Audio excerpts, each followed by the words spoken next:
सरकार आपके वोट के अधिकार को से आपके अपने वोट के अधिकार से आपको वंचित करना चाहती है।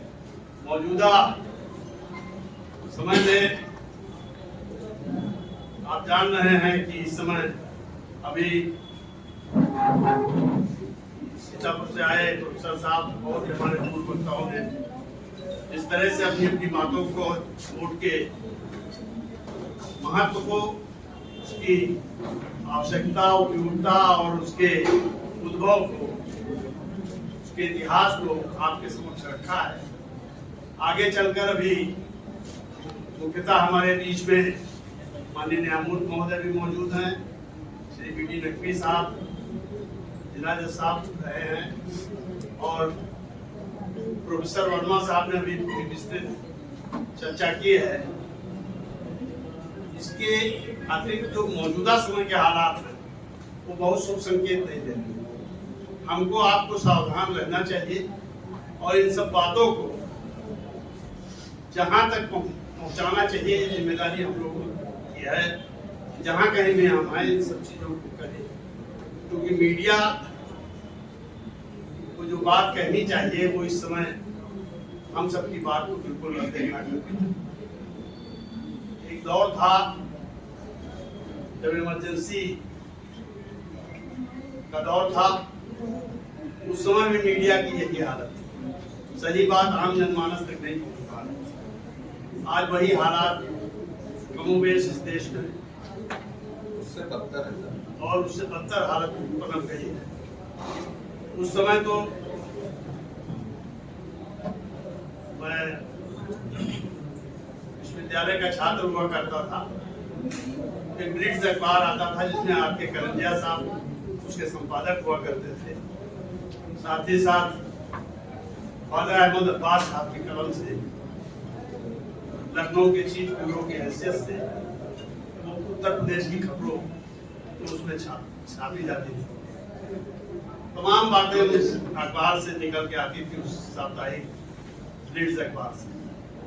लेकिन देश के जो समाचार पत्र थे उनमें कोई कभी भी उस समय के हालात का जो है सही तरह का चित्रण नहीं किया गया। आज भी कमोबेश वही हालात है और उससे बदतर हालात जो स्थिति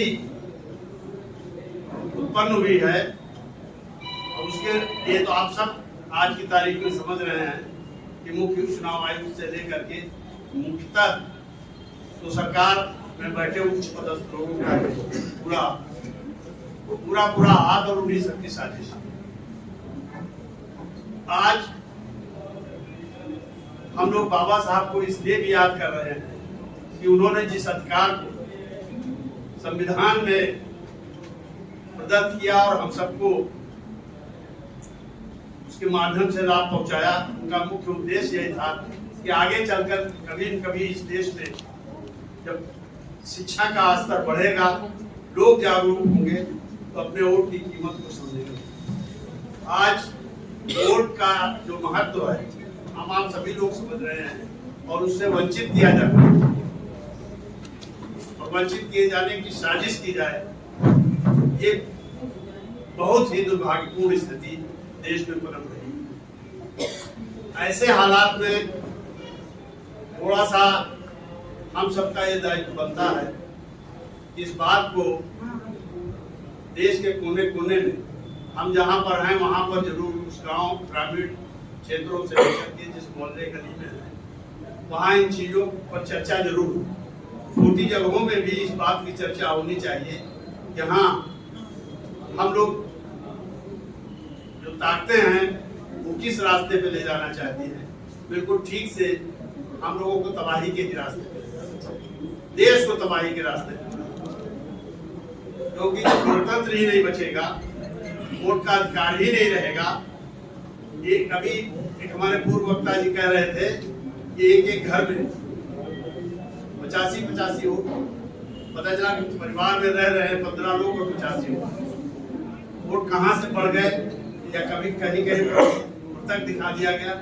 इन सब सूचियों में जो विषमताएं हैं और जो चीजें अभी साक्ष्य के माध्यम से तमाम हमारे विपक्षी नेताओं ने जो प्रस्तुत किया है उसका कोई संतोषजनक जवाब न ही इलेक्शन कमीशन के पास है और न ही सरकार के पास है, और उल्टे जरूर ये पूछा जा रहा है, कहा जा रहा है कि आप इसका शपथ पत्र, किस बात का शपथ पत्र आपको दिया जाए जब हम साक्ष्य सहित कोई चीज प्रस्तुत कर रहे हैं, एप्लीकेशन दे रहे हैं, तो आप उस पर बताइए कि हाँ ये सही है कि गलत है। सारे डेटाज आपके पास है, डेटाज भी आप उसको जो है कहीं शो नहीं करना चाहते हैं, कहीं बताना नहीं चाहते हैं, दिखाना नहीं चाहते हैं, कोई कहां से वो करेगा? सीधे सीधे पूरी एक टाइप से देखा जाए तो ये लोकतंत्र की हत्या और वोट के अधिकार का हनन हमारे सब, आप सब। इसलिए जरूरत इस बात की है कि आज इस अवसर पर मंडल साहब के इस जयंती के अवसर पर हम सबका दायित्व है, जो आजादी, जो रिजर्वेशन की बात उन्होंने अपने जो सिफारिशें की 80 में, उसमें जो दिया उसका पूरी तरह से क्रियान्वयन नहीं। संदर्भ में कि वोट का अधिकार बहुत महत्वपूर्ण है, इस विषय में पहली बार कि आपका वोट अब आपका वोट नहीं रह गया है, ये मैं दावे के साथ कहता हूं। आप लोग सहमत हो चाहे नहीं सहमत हो। एविडेंस जो राजनीतिक पार्टियां और बुद्धिजीवी जो सोशल एक्टिविस्ट हैं और पहले से दे रहे हैं, और उस एविडेंस को कोई सुनने वाला नहीं है, ये देश की हालत हो गई है। लोकतंत्र का सबसे बड़ा अधिकार के रूप में आप जानते हैं कि लोकतंत्र का एकमात्र सबसे बड़ा जो अधिकार बाबा साहब के समय से जो मिला संविधान, देश स्वतंत्र होने के बाद, होता वोट का अधिकार, वो कंप्रोमाइज हो गया है। आप वोट कहीं डालिए, जहां पर उनको लेना हो वोट ले लें। तो इस चिंता में आप ये मत सोचिए कि हमने आपको कहीं वोट दे दिया। ये लड़ाई जो अभी चल रही है, हार गए तो हम लोग 200 साल फिर पीछे जाने वाले हैं। इसमें कोई भी आप शक मत कीजिएगा, क्योंकि आप जब वोट के इतिहास का पूरा आप पढ़ेंगे तो लगभग 1861 से जब 1819 से शुरू करें तो ये पूरी प्रक्रिया को हमको समझना पड़ेगा कि वोट का अधिकार जो है कोई उपहार नहीं है, इसके लिए भी बहुत संघर्ष हुआ है। भारतीय परिषद अधिनियम 1919 से लेकर 1961 तक इसमें बड़े बड़े प्रोविजन किए गए, और प्रोविजन संघर्षों की लड़ाई हुआ, जहां पर धीरे धीरे रिप्रेजेंटेशन का, प्रतिनिधित्व का मुद्दा खुला कि हमको ऐसे लोगों को जो भारतीय हैं, भारतीय में भी कौन जो अभिजात वर्ग के हैं, जो कुलीन वर्ग के हैं, जो पढ़े लिखे हैं, जमींदार हैं, राजा हैं, उनको नामित किया जाए। ये ध्यान रखिए, केवल आपको नामित करने का अधिकार मिल रहा था उस समय। जो ब्रिटिश, जब हम ब्रिटिश शासन से लड़ रहे थे तो 1819 भारतीय परिषद अधिनियम और 1961 तक जो थोड़ा सा विस्तार होता है भारतीय परिषद अधिनियम 1961 में, जिसमें इसका दायरा बढ़ाते हैं और ये विश्वविद्यालय तक शिक्षित लोगों तक पहुंचते हैं और कहते हैं इनको भी आप नामित कर दीजिए। तब भी देखिए, नामित होना और चुना जाना, निर्वाचन होना, दोनों बड़े अंतर है। निर्वाचन की लड़ाई जो है हमारी, ये शुरू होती है हकीकत में देखा जाए तो नेहरू रिपोर्ट के साथ।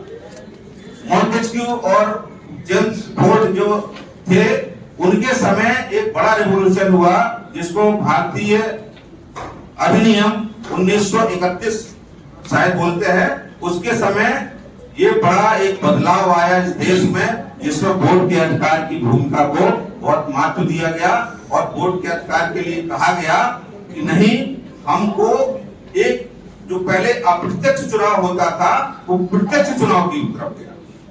अभी भी नेहरू रिपोर्ट 1928 के पहले भी ये नामित ही थे और सिलेक्टिव थे।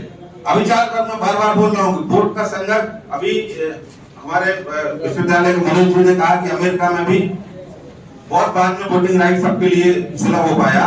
तो हम जो सार्वजनिक और सार्वभौम वोटर राइट की बात कर रहे थे, वो 1928 नेहरू रिपोर्ट के बाद, जिसको मॉन्टेस्क्यू और जेम्स फोर्ड की रिपोर्ट अधिनियम कहा जाता है, उस समय जो रिफॉर्म हुआ, उस पहली प्रक्रिया में वो आया और कहा कि एक चुनाव हुआ जिसमें कुछ कुछ लोगों को चुना गया, लेकिन वहां भी चुना गया पहली बार, जबकि क्या था, उन्हीं लोगों को चुनना है या वही लोग वोट डाल सकते हैं जो अभिजात वर्ग के हैं या पढ़े लिखे हैं। कुछ ना कुछ क्राइटेरिया रखा गया। अभी भी सार्वभौम रूप से सबके लिए नहीं हुआ। तो नेहरू रिपोर्ट इसमें क्रांतिकारी एक दस्तावेज है 1928 का, जिसमें बहुत ही महत्वपूर्ण परिवर्तन होता है और विशेषाधिकार से हम जो वोट डालने हम लोग बढ़ते हैं। और उस जो साइमन कमीशन का विरोध हुआ, उस विरोध में देखिए आप लोगों ने हिस्ट्री पढ़ी होगी तो बहुत से प्रतिनिधि उसमें भाग नहीं लिए, लेकिन महिलाओं के वोट के अधिकार के लिए एनी बेसेंट जैसे लोगों ने उसमें उसके सामने पेश हुए और अपनी ये अपील दर्ज कराई कि महिलाओं को भी वोट का अधिकार मिलना चाहिए। तो महिलाएं भी पहली बार उस समय वोट के अधिकार के उसमें आती हैं और उसमें 1935 में पहली बार एक कहेंगे कि चुनाव हुआ और जिसमें एक सार्वभौमिकता दी गई कि हाँ कोई भी आदमी किसी को प्रतिनिधि के रूप में चुन सकता है। और थोड़ा बहुत फाउंडेशन थे, महिलाओं को भी पूरी रूप से स्वतंत्रता नहीं मिली थी। इसके वोट के संघर्ष को आप पढ़ेंगे तो बहुत संघर्ष आपको देखने को मिलेगा। लेकिन इसके बाद जब किसी संघर्ष का दौर होता है, साइमन कमीशन के बाद 1935 अधिनियम बन जाता है, बहुत विस्तार मिलता है वोट के अधिकार को।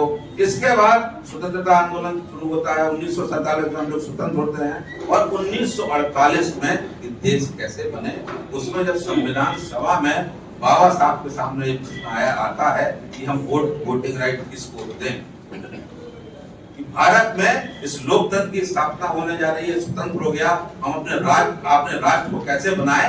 तो उसके लिए बहुत लोगों ने, उसमें जब पंडित जवाहरलाल नेहरू का भी योगदान है, बाबा साहब पटेल जी ने भी इसकी वकालत की कि नहीं, इसको विशेषाधिकार के रूप में नहीं लिया जाए, इसको सार्वभौम के लिए सब कोई वोट दे सकता है, इसको किसी भी तरह का डिस्क्रिमिनेशन बर्दाश्त नहीं। बाबा साहब ने संसद में कहा, संविधान सभा में कहा और वोटिंग राइट दिलवाया सबको, जिसमें कहा गया, क्या कहा गया, एक व्यक्ति एक वोट और एक वोट के साथ एक मूल्य भी। आप इस अंतर को समझिए, एक व्यक्ति एक वोट, कोई बात नहीं, हो गया, सबको मिल गया अधिकार, लेकिन एक मूल्य क्यों बोलना पड़ा बाबा साहब? ये इसलिए बोलना पड़ा क्योंकि बाबा साहब जैसा दूरदृष्टि व्यक्ति जो था, वो समझता था कि राजनीतिक अधिकार से ही हम सब कुछ नहीं प्राप्त कर लेंगे, जब तक हमको सामाजिक अधिकार भी, वो भेदभाव, वो जो डिस्क्रिमिनेशन सोसाइटी में भी व्याप्त है और आर्थिक रूप से भी व्याप्त है, उसको नहीं खत्म कर देंगे। तो इसीलिए उन्होंने कहा उसका मूल्य भी बराबर। इसलिए एक अधिकार, एक वोट, एक मूल्य की बाबा साहब ने बात की और यही एक मूल्य जब डालता है तो इस वोट के अधिकार को हमारा सामाजिक न्याय की तरफ ले जाता है, जो इस देश को हम लोग इतनी लड़ाई लड़ रहे हैं 100-150 साल से। जो ये वोटिंग राइट आपको मिला है, आज दुनिया की सबसे शक्तिशाली जो राष्ट्र है वो अमेरिका कहलाता है और है भी, उसने साबित कर दिया। सबसे बड़ा साबित उसने भारत पाकिस्तान का युद्ध खत्म कर दिया, है ना? और हमारी सरकार खंडन नहीं कर पाई तो ताकत तो उसने बता दी। यदि वहां वोटिंग राइट को आप देखेंगे तो वो एक एज पर या एक समय पर नहीं मिले। जब अमेरिका स्वतंत्र हुआ तो वहां वोट देने का अधिकार केवल उन लोगों को मिला जो गोरे लोग थे और जमींदार लोग, मतलब जो जिनके पास जमीनें थी और गोरे थे। बहुत लंबे समय संघर्ष के बाद 1920 में गोरी महिलाओं को और वोटिंग राइट मिला हुआ, लेकिन 30% जो ब्लैक हैं उन ब्लैक को अधिकार देखे तो वो 1965 के आसपास मिलते हैं। तो आप अंदाजा लगा सकते हैं कि वोटिंग राइट जो यूएस है, जो दुनिया का शक्तिशाली राष्ट्र है, वो अपने जो नागरिक हैं उनको वोटिंग राइट देने में कितना समय लगाता है। लेकिन यहाँ जब भारत में इस देश का संविधान लागू हुआ और निश्चित रूप से ये शायद बाबा साहब डॉक्टर अम्बेडकर की दूरदृष्टि थी कि जब संसद में बहुत सारे लोग ये तय कर रहे थे कि जो वोटिंग राइट है कुछ लोगों को मिलना चाहिए, कुछ लोग उसमें कह रहे थे केवल पढ़े लिखे लोगों को मिलना चाहिए, और कुछ लोग उसी तरह से कह रहे थे कि जमींदारों को मिलना चाहिए, तो डॉक्टर अंबेडकर संविधान सभा में वीटो पावर यूज कर रहे थे और कह रहे थे कि नहीं, एक पॉइंट ऑफ टाइम पर ही सबको वोटिंग राइट मिलेगा, चाहे वो शेड्यूल कास्ट है, शेड्यूल ट्राइब है, बैकवर्ड क्लास है, माइनॉरिटी है, शहर के हैं, ग्राम गांव के हैं, पढ़े लिखे हैं, अनपढ़ है, कोई भी है, बस वो पागल और दिवालिया ना हो, एक शर्त, इसके अलावा कोई दूसरी शर्त नहीं। कुछ उनके दिमाग में रहा होगा, और जब मैं इसको एनालाइज करने की कोशिश करता हूँ तो मुझे ये लगता है कि बाबा साहब डॉक्टर अंबेडकर इस संविधान के माध्यम से जो एक सशक्त राष्ट्र बनाने की कोशिश कर रहे थे, उसमें वोट के अधिकार की महत्वपूर्ण भूमिका होनी थी। और क्यों भूमिका होनी थी? क्योंकि बाबा साहब डॉक्टर अंबेडकर देख रहे थे कि दुनिया भर में दो तरह से राष्ट्रों का निर्माण होता है। एक जो क्रांति होती है, वो क्रांति होती है जो वामपंथी विचारधारा की तरफ से, जो कहते हैं कि पूरी क्रांति, कोई भी बड़ा परिवर्तन जो है, रातों रात परिवर्तन यदि आप लाना चाहते हैं तो वो खूनी क्रांति से ही संभव है। और हम लोग ये देख चुके हैं कि खूनी क्रांतियां हुई हैं और परिवर्तन हुए। लेकिन भारत का जो इतिहास है वो क्रांतियों में खून को कहीं नहीं देखता, बल्कि यहाँ के जो सामाजिक मूल्य हैं उनमें और यहाँ के चिंतन में यदि परिवर्तन कर दिया जाए तो क्रांति होती है। और तथागत बुद्ध, महावीर, जैन के जो आंदोलन है, जो एक सामाजिक आंदोलन रहे, उनसे हम ये स्पष्ट रूप से रेखांकित करते हैं कि यहाँ क्रांति में किसी खून खराबे की जरूरत नहीं है। और शायद बाबा साहब डॉक्टर अंबेडकर ने बुद्धिज्म को इतना पढ़ रखा था, इसीलिए उन्होंने जो चुनाव है उस चुनाव से सबसे ज्यादा अपेक्षा करी थी। और वो अपेक्षा ये थी कि चुनावों के माध्यम से यदि हम परिवर्तन लाना चाहते हैं तो उसके लिए हमें बस एक काम करना है कि जो वोटर है उस वोटर को जागरूक करना है हमारे सोशल एजेंडा पर, हमारे आर्थिक एजेंडा पर, हमारे राजनीतिक एजेंडा पर और हमारे संवैधानिक एजेंडा पर। यदि हम इसको जागरूक करने में कामयाब रह गए तो शायद हर 5 साल में क्रांति होगी और लोगों को पता भी नहीं चलेगा और क्रांति हो जाएगी। और ये हम लोगों ने देखा है कि विशेष रूप से मंडल कमीशन के बाद, मंडल कमीशन से पहले पामसेप जैसे संगठनों ने यह साबित कर दिया कि इस देश में जो क्रांति है वो रातों रात हो सकती है, चुटकी बजाने से हो सकती है। और जो शुद्ध अतिशुद्ध शेड्यूल कास्ट, बैकवर्ड क्लास और माइनॉरिटी जो हजारों साल से अपेक्षित थे, वो केवल चुनावों की प्रक्रिया में ठीक ढंग से भाग लेने भर से वो एक राजनीतिक और सामाजिक और आर्थिक क्रांति कर सकते हैं। और आप देखिए कि मंडल कमीशन की रिपोर्ट के लागू होने के बाद आज उनकी मजबूरी है कि यदि उन्हें भी राजनीति करनी है तो वो आरक्षण के खिलाफ जाकर बात नहीं कर सकते, वो शेड्यूल कास्ट के हितों के खिलाफ बात नहीं कर सकते, ओबीसी के खिलाफ बात नहीं कर सकते, लेकिन वो अप्रत्यक्ष काम करते हैं और उसका असर ज्यादा खतरनाक होता है। और उन्होंने ये साबित कर दिया कि संविधान का जो असर है वो सार्वजनिक क्षेत्र पर रहेगा। यदि इस सार्वजनिक क्षेत्र को हम खत्म कर दें तो हम संविधान को खत्म करने में कामयाब होंगे। और इसलिए 1991 में जो उन्होंने नई आर्थिक नीति के माध्यम से विशेष रूप से गेट्स ट्रीटी को साइन करने के बाद जो एजुकेशन और हेल्थ को ट्रेडेबल कमोडिटी बनाया, जो हमारे यहाँ एक एसेंशियल सर्विस होती थी, उसका इम्पैक्ट ये रहा कि उसका सबसे ज्यादा नकारात्मक प्रभाव उन वर्गों के लिए पड़ा जिन वर्गों के लिए सामाजिक न्याय की बात हमारा संविधान या हमारे जो बहुजन महापुरुष थे वो कर रहे थे। बाबा साहब की लड़ाई दलितों, आदिवासियों, पिछड़ों और डीपी मंडल साहब की लड़ाई ओबीसी समुदाय के लिए रही। विषय है कि सामाजिक न्याय में वोट के अधिकार की भूमिका।